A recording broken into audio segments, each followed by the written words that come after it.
Welcome to the Freeheel Life podcast, episode number 1. I'm your host, Josh Madsen, and checking in here from the Freeheel Life shop in Salt Lake City, Utah. And I just want to give a shout out to all of the Telemark family around the world.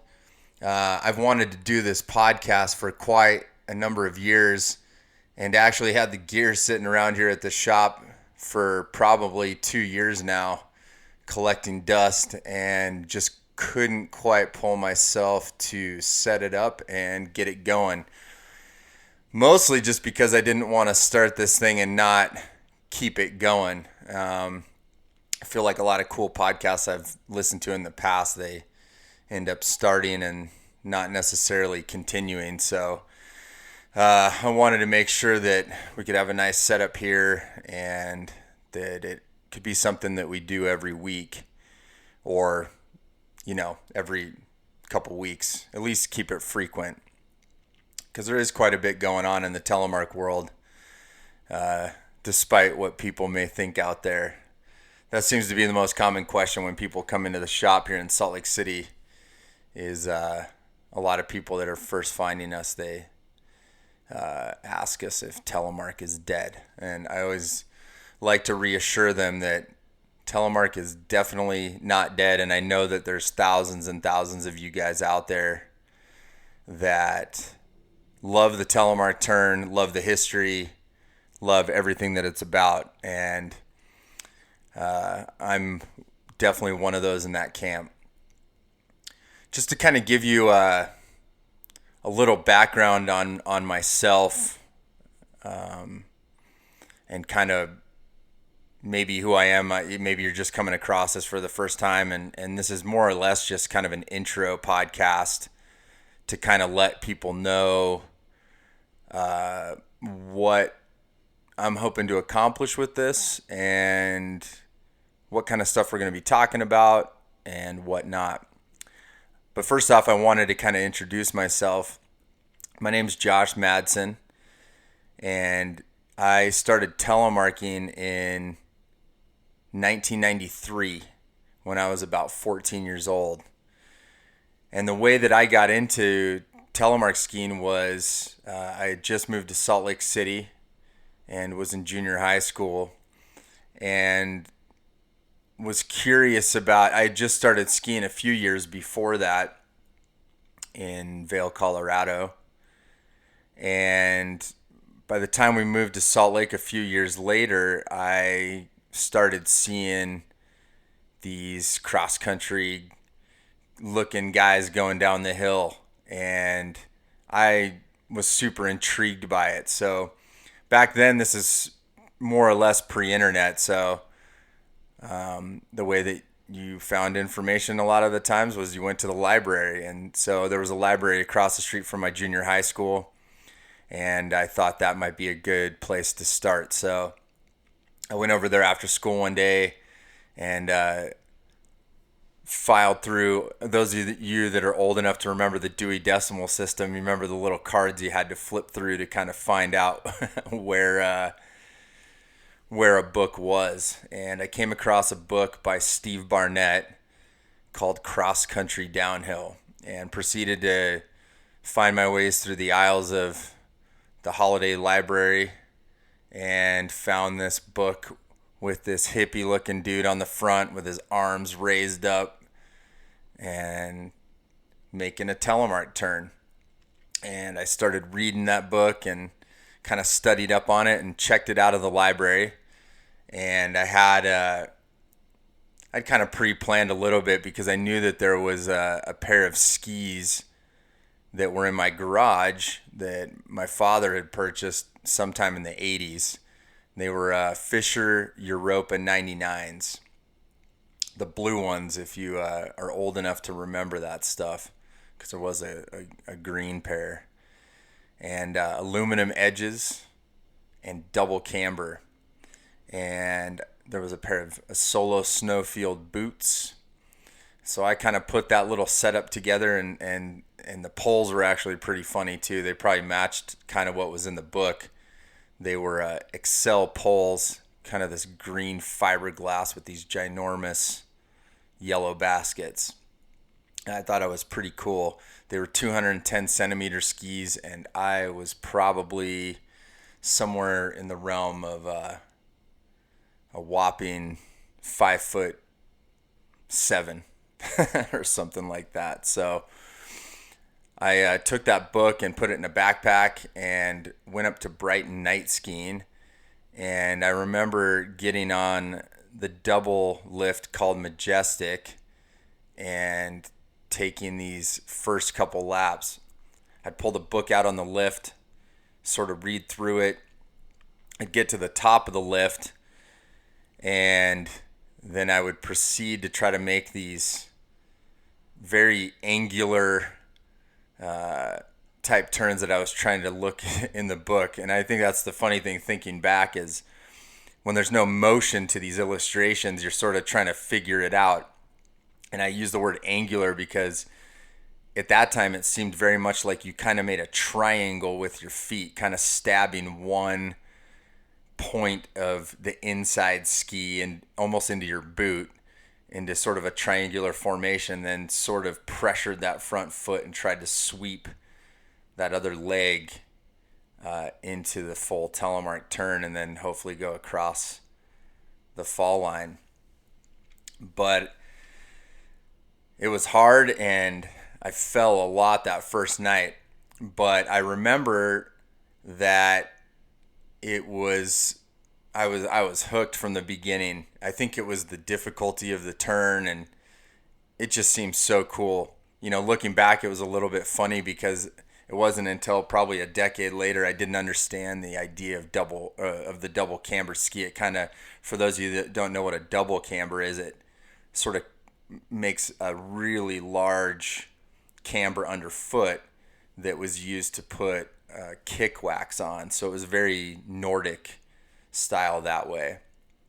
And the double camber in a lot of cases, or probably in most cases I would guess, was based upon your weight. So if you weren't heavy enough to push the ski to the ground, you essentially didn't really have a complete edge. So I think looking back, I probably, even though I was having a lot of fun, I probably wasn't exactly getting the entire edge to the ground, which probably made it even harder. So, but yeah, that first year was great. And I remember telemark skiing, and I think this is when it really connected with me. I still had an alpine ski set up for a little bit. I had snowboarded maybe a small amount of time in there.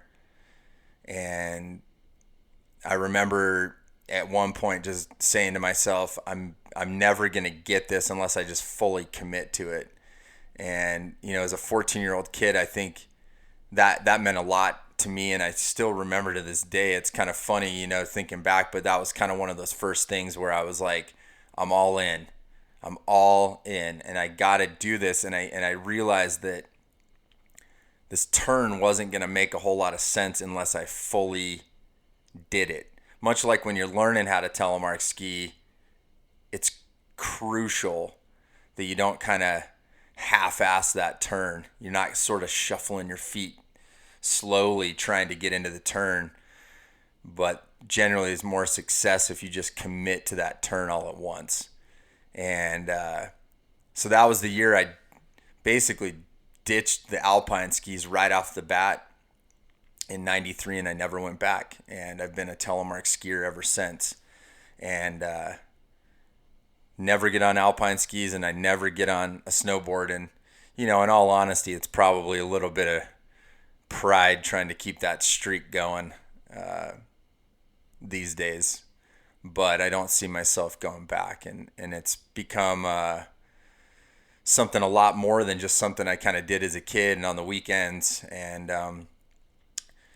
I guess kind of the history of that, just to kind of further maybe give you a little background on where I came from.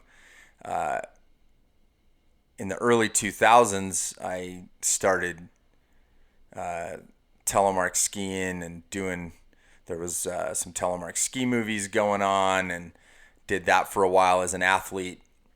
I ran freeheellife.com around 2005, which was a webzine back in the day to kind of try to attract younger telemark skiers that were around my age, give them more of a forum to talk. And we had a little forum called The Cable, and try to put up articles and music reviews and gear and video edits. It was about the time YouTube started, so you can imagine it was kind of this newer form. There wasn't a whole lot else out there.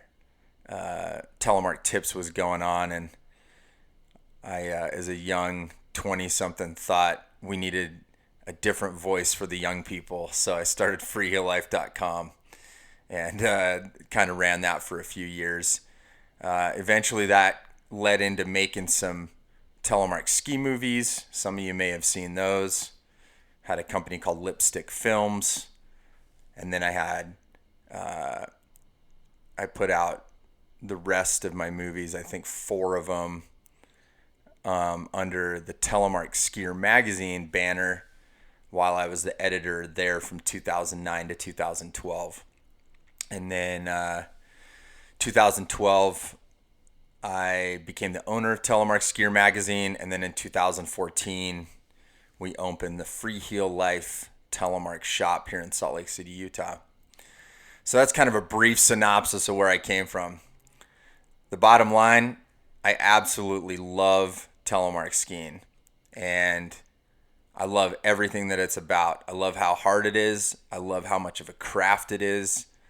I love the history of it, and I especially love all the people that I've met through it, because if there's one thing that I've learned since the very, very beginning, is if you see another telemarker on the slopes, it's a guaranteed opportunity to make a new friend. And I think that that's always struck me as something very, very important and something very special that we have that none of the other snow sports have in the same way.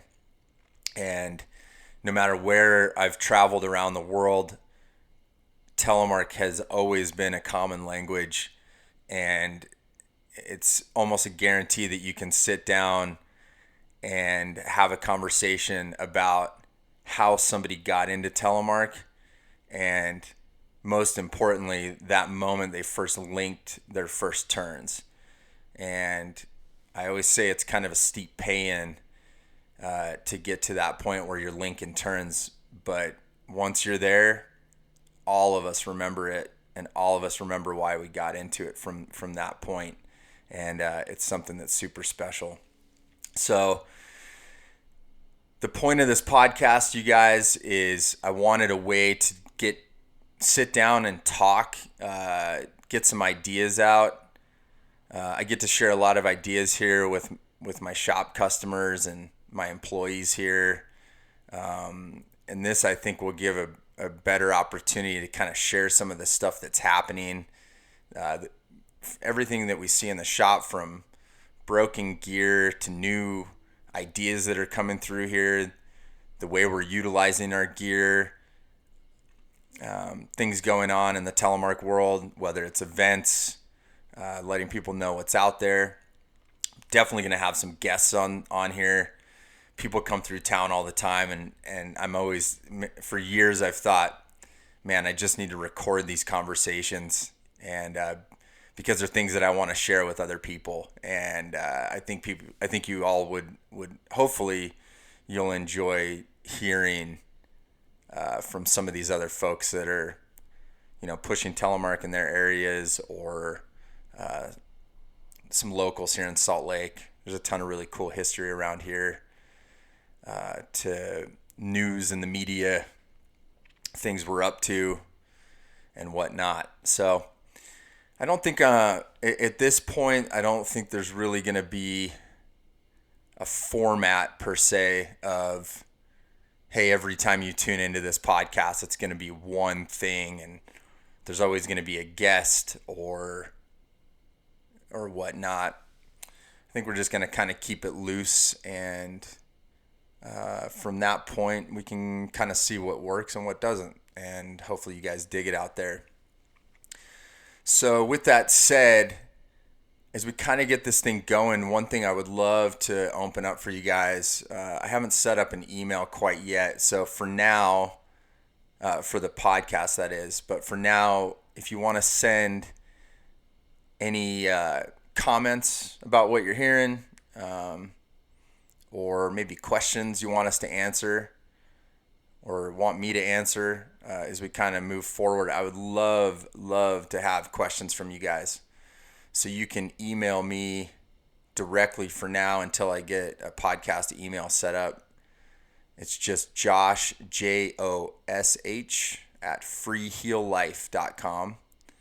And that'll be a really cool way to kind of interact and kind of get to know everybody out there, and maybe things you guys are thinking of that we're not thinking of here at the shop, or those of us that are working on magazine articles and whatnot. Could be anything. So just rack your brains and let it roll. So really appreciate all of you out there and all of the support all of you guys have given me personally over the years. I can't thank you enough. It's been a pretty wild journey, and something new every day. So I can't thank you enough, and I hope you guys enjoy these talks and these conversations and this podcast. And please go ahead and subscribe to it, and we'll try to keep them coming. Thank you guys.